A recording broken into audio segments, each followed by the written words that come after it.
हमें ये रैखिक समीकरण युग्म दिए गए हैं और इनको हमको प्रतिस्थापन विधि से हल करना है ना। तो या तो s का मान t के पदों में प्राप्त कर लेते हैं या t का मान s के पदों में प्राप्त कर लेते हैं ना। तो जिसमें आसानी रहती है, चाहे समीकरण 1 से चाहे 2 से किसी का भी प्रयोग कर सकते हैं। तो यहाँ पर माइनस टी उस तरफ प्लस हो जाएगा है ना, तो आसानी से निकल आएगा। तो हम s का मान t के पदों में प्राप्त कर लेते हैं। तो समीकरण 1 से s का मान t के पदों में प्राप्त करने पर, तो s का मान t के पदों में लिखते हैं। तो ये लिखा s है ना, अब माइनस टी है बराबर कुछ तब जाएगा तो प्लस का हो जाएगा। तो 3 पहले से था तो 3 और प्लस हो जाएगा टी है ना। तो s का मान हमने निकाल लिया किसके पदों में, t के पदों में। इसको हम मान लेते समीकरण नंबर 3। अब ये s जो मान निकाला है हमने समीकरण 1 से निकाला है। जब 1 से निकाल तो मान 2 में रखेंगे, यदि हम 2 से निकालते हैं तो मान 1 में रखते हैं। तो s का यह मान समीकरण 2 में रखने पर तो हो जाएगा, यहां पर s है, s का मान कितना रखना 3 प्लस टी, 3 प्लस टी। तो रख दे 3 प्लस टी, 3 प्लस टी और बटे में कितना है 3 है,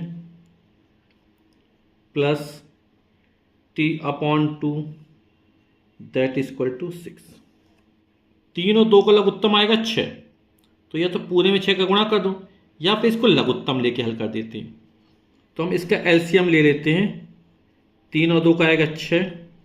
अब क्या करेंगे, 6 में 3 का भाग करें, 3 दूनी 6, 2 बार गया, 2 का ऊपर गुणा कर देंगे तो हो जाएगा 2 कोष्टक में लिख दिया 3 प्लस टी, प्लस था प्लस लगाया, 2 का भाग 6 में करेंगे, 2 तिया 6, 3 बार गया, 3 का टी में गुणा कर देंगे तो हो जाएगा 3t बराबर 6। अब क्रॉस मल्टीप्लाई कर देंगे, यहाँ पे 2 का अंदर गुणा कर, 2 तिया 6 प्लस 2 में टी का 2t हो जाएगा प्लस 3t और 6 में 6 को 6 6 36 हो जाएगा।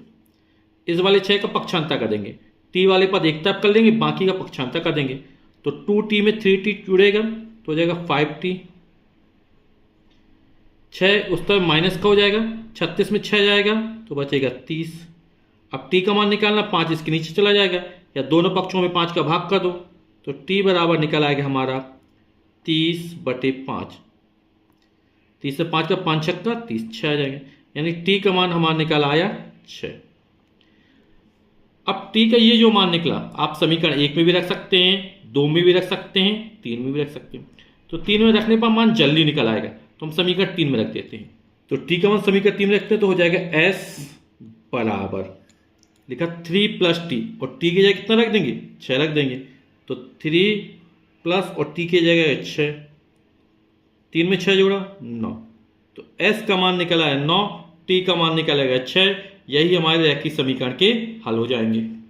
अतः रैखिक समीकरण युग्म का हल s बराबर 9 तथा t बराबर 6 है।